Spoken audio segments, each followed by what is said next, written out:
what's the status of because the government doesn't have the information.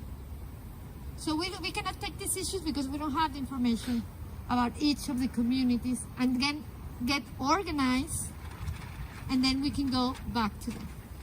I don't want to put your hopes very high because we have a serious problem right now with our government. It's not doing his part, and as I was telling you, these stories, it has been going worse and worse and worse. So we have been doing the water quality testing that we do since 2015. Well, 2014 we started, but we have registered from 2015, and it was bad, and now it's super bad. So we are amazed about that. What's happening with this is how this is how the problem is. Like, this is the problem. We don't have these sewage plants, we have these spills, we have this community, a lot of people living here, and we have this. So how we will know what the situation is? We have to test the water. You cannot see it. Sometimes you can go to the water, it's clear, it looks perfect, it doesn't smell. We make the test and it's bad results. It has to be done by test. It cannot be you go out and see how the water is. It cannot be done like that, because if it could be, I don't think that governments all over the world will spend so much money doing the test. So it has to go there. I want to show you here. This is the results we are working, like I told you, since 2015. So this is the results from 2015. This is the line. There's the health authority, the International Health Authority. They decided to use a bacteria as an indicator to see if the treatment plants were working. So what they thought is, like, let's have a bacteria that we have in our stomachs, that is Enterococcus, and then the treatment plant, as I told you, it has to take the bacteria out.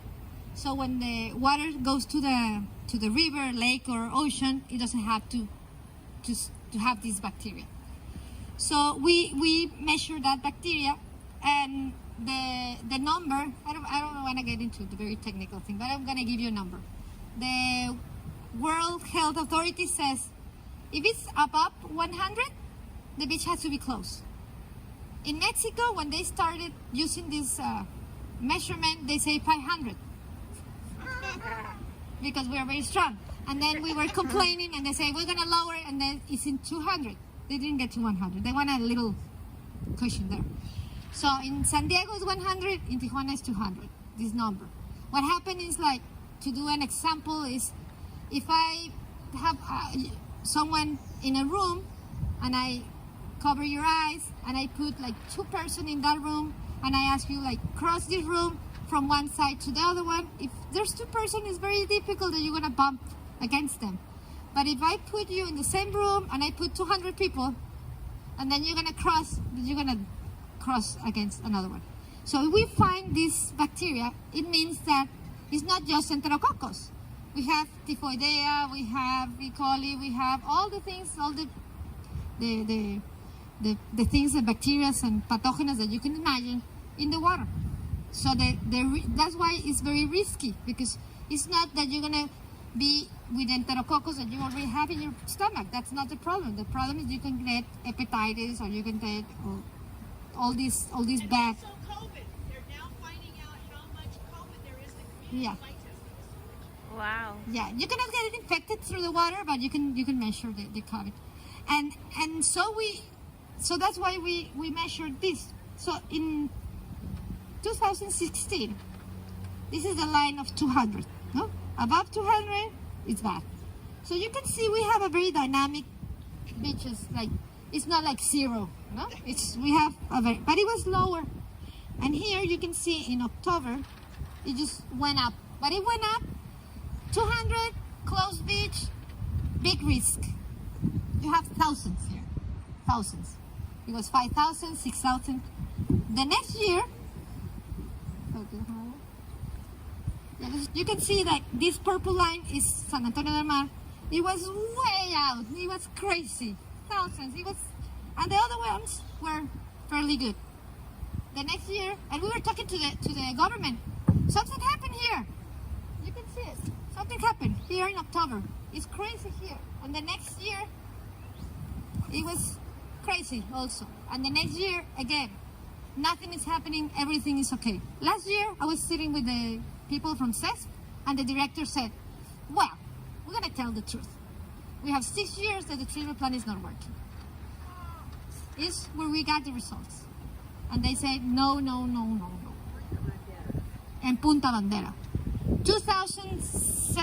December 2017, the officials, in 2018, there's a group called Comité de Playas Limpias. In all Mexico, in 2003, there was a official that it was like the same thing as EPA, but in Mexico. And he came from the NGOs, and he decided that it has to be the right to know about the quality of the water. So he set up a program called Playas Limpias. And he said, with this, I will leave it there. With these Playas Limpias, we're going to measure the quality of water, and we're going to publish to everybody, so everybody that goes to the beach will know. He launched the program. She asked COFEPRIS. They measured the waters in the country. He posted, as he promised, he posted the results, and it was terrible. It was Acapulco, it was Veracruz, results like really bad. It was before a spring break. And I was following the news, and I went into the webpage and I saw the results, and I said, finally, we will have the access to the results. A week later, it was down the page, and the next week, it was clean.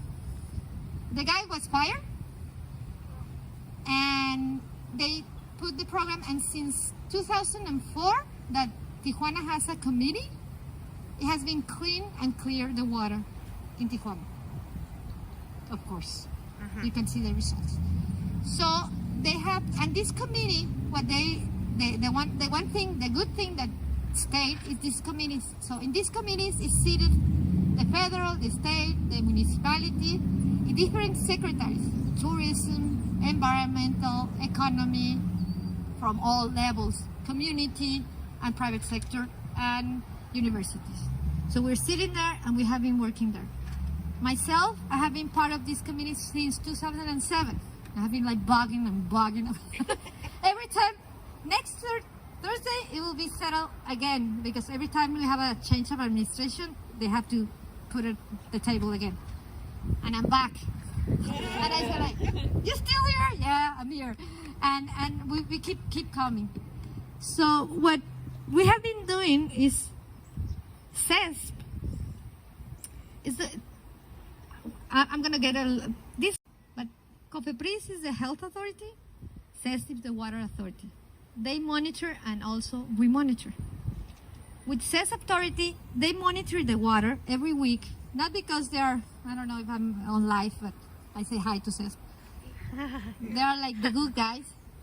But as we were saying, the international treatment plan that you mentioned, and thank you because I forgot about it, the international treatment plan that is set up in the United States, your laws dictate that where the outfall is, it has to be monitored north and south, certain amount of miles.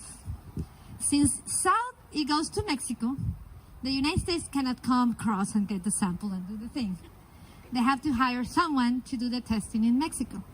When they started doing this, the only lab they could find, it was CESP. So you have a conflict of interest, because they are the ones throwing the water, but they're the ones testing. The government, ¿cómo se llama? El water board is the one who pays. And the CESP is paid. They pay for the sampling. It's not because it's like Mexico is very responsible and paying. It's being paid. And that's why, since the treatment plant was built in the 90s, they have been sampling every week, because they are paid by the government of the United States. In 2008, I wanted to start my lab, and the government of Mexico said, no, you cannot. And they told the U.S., no, don't give money to her, because we have monitored every week. We monitor every week. I said, you monitor every week? Where do you monitor? Where's the information? Nothing, the information. in 2008, I was in a conference. When I went to a conference, a national conference of Comités de Playas Limpias. They didn't want to invite me, but I got my ticket and I presented myself. And it was like only government and me. And then I was in the opening of the ceremony. It was the federal elected and the governor of the state. It was in Nayarit, and all these people with very fancy inauguration. And I was sitting on front in the first row. And they were saying they were gonna give a lot of money to beaches for these tourist beaches where these are 5 stars or this high development that gives a lot of money to the government, and they were gonna give more money to them to keep these beaches clean. And I was very scared. I was like, so they finished all the things and they were closing up. It was media because it was like, I was giving certificates and everybody was hugging each other. And I was in the middle of it was a big salon, and I was with my hand up. And they were like, the officials were like, so it was media. And so I was like, and they keep talking and keep talking. I was like that. So at the end, they have to give me the microphone because I'm a citizen and they're in the public and there's the media. And okay, I think someone wants to talk. Yes, I want to talk. So I told them, I didn't know when I gave me the microphone, I didn't know that in Mexico we have 2 types of beaches. The high hotel, tourist, fancy beaches, and the second-class community beaches. Because where I live, we have community beaches. In Tijuana and in San Antonio, the community goes to the beach. We don't have these fancy hotels. We are the community. The people that live in the city uses and just enjoys the. And also, we don't have access to information. We don't have a clue what the quality of the water is and if we are in risk. And the people are telling us, as an NGO, that the quality is very bad. And we have been asking, and we don't have access to information. We have access to health, and we don't have access to a clean environment. So I just wanted to tell you guys. So they closed the microphone, they finished, they came with me, and all the conference, I stayed 3 days, and everybody, you were the one for Tijuana? Well, coming back to Tijuana 2 months later, I was in Arturo Herrera in the treatment plant, and the director was showing it was just open and all the installation and everything. And then he said, we have here this great lab, and it was a very nice set up lab, and we monitor every week, and we publish the information. And I was like, again, my hand, and he turned and I said, where do you publish the information? Because I haven't seen a number. And then he turns around and he said you're Margarita? Yes. You were in Nayarit? Yes. Please give her the information. So if you go to the CES webpage, you go down in the little letters, it says water quality. Then you go in and then you go to another. It's 3 steps. I can send you the steps. And then you can see since 2008, they publish every year the data they have. 3 months late. It's 3 months late, but we have the information. At the beginning, it was clean. You can see 2000, 2001, 21, 22. It's red. Says is saying, yes, we have a big problem. This is the result that we have from last year. This is from your area. 24,000, 3,700, 1,300, 6,400.